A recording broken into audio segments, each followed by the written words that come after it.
I'm Evan Sadi from PopMatters. We're sitting down today with pop icon Colin. We're talking about his latest album, Gathering Mercury, right here. That for this record in particular is kind of a change from your previous two.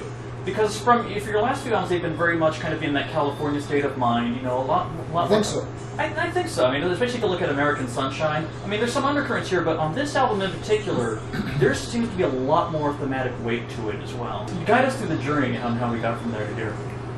Well, my father died, really. That was the main emotional context of the record. And then from there, really, there's a lot of the idea of just the injustice of the universe, the way that it's set up, you know, the fact that we have to lose people that we love. And even if songs weren't directly about him, that was really kind of informed. Exactly.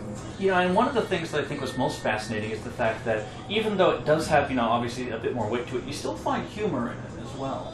I mean, I think one of the most interesting things is on Dear Father, when you're talking about, you know, the photographs, thank God for photographs, and yet you still end it with a hip hip hooray and a yippee-i-o, yippee-i-yay. You know, my father was somebody who was, you know, he was a very charming man, and he had a lot of humour to it as well. And I don't know, the yippee-i-o, yippee-i-o was something that just came out as I was singing. Like, that song came very quickly, and you know, me and my old man used to watch westerns together and laugh a lot about different aspects of movies and so forth. So, you know, there's a heaviness to the. I mean, he's gone. It's a horrible thing because I miss him very much, but I really feel like he helped me make the record in a way. You know, he was.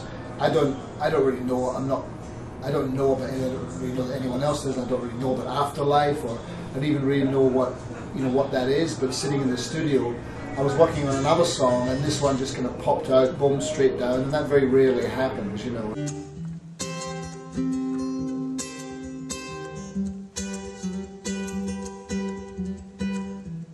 Back in 1934,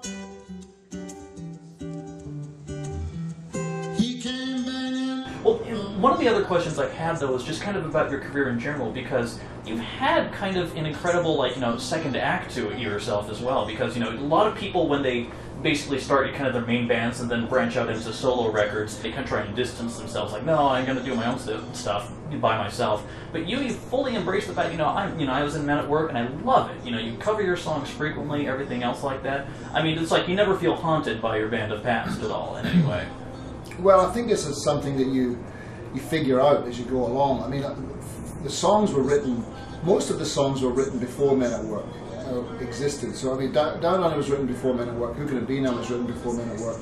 Overkill was written as the band existed, but because I either co-wrote the songs or some of the songs I wrote myself, I always felt that, you know, they were my songs to start with, so it's like I have every right to play them in whatever form I want. But after the band kind of broke up, there was a period of time where, you know, you feel a kind of certain divorce emotionally from the band, and you kind of distance yourself a little bit.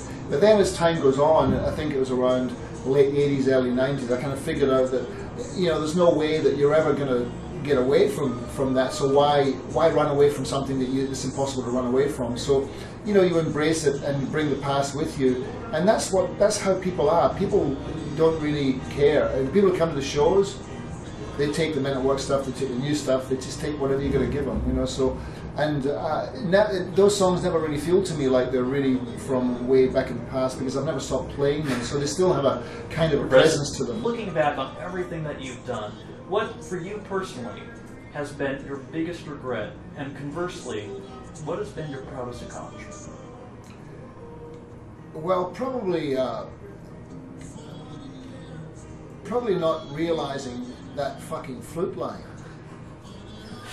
I mean, that's not. I kind of make a joke about that. You know, it's like it's not even really that important in my life at the moment. But I've just been dealing with it, so it's on my mind.